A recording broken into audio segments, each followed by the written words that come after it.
Good morning, good afternoon, good evening, and thank you for watching this as we prepare for worship this Sunday at Rejoice. So this Sunday is the Sunday of Epiphany. It's the end of the Christmas season. So most of us maybe grew up singing the 12 days of Christmas with a partridge in a pear tree and everything else. Well, this is the 12th day of Christmas. This is the end of the Christmas season.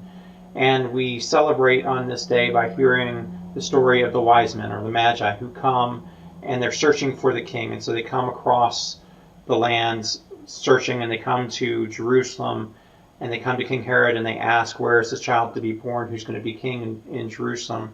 And they find out it's in Bethlehem. And so they come and they find Jesus and Mary, and they bring their gifts. And I don't know about anybody else, but I know for me, as you come to this point after Christmas, you've had the celebrations with family, you've exchanged gifts, you've probably gone back to the store, you've done a lot of stuff. But a lot of times at this time of the year, I get a little bit of kind of post-Christmas blahs.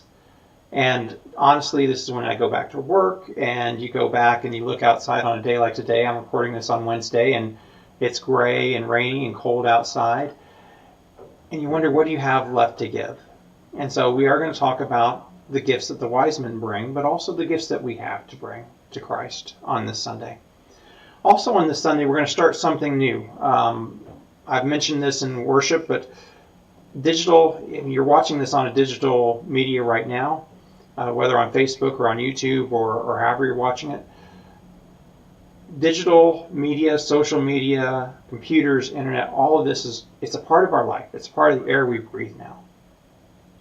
And it's not good, it's not bad, it's got both all together mixed up. But I think it's important for us as a people of faith when we talk about trying to live a good life. So if this is such a big part of our life, how do we use it well?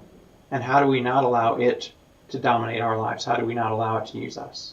So starting at 9:45 this Sunday and continuing through this month and on into February, we'll be talking about the ways in which the digital age has begun to impact our lives, and how we as people of faith respond to that. And it's not going to be a session where I'm going to give you all the answers. I'm going to try and help frame things in a certain way from a faith perspective. But I also want this to be a discussion to where we talk about how do we use these things, and what are the benefits and what are the costs of each of these things.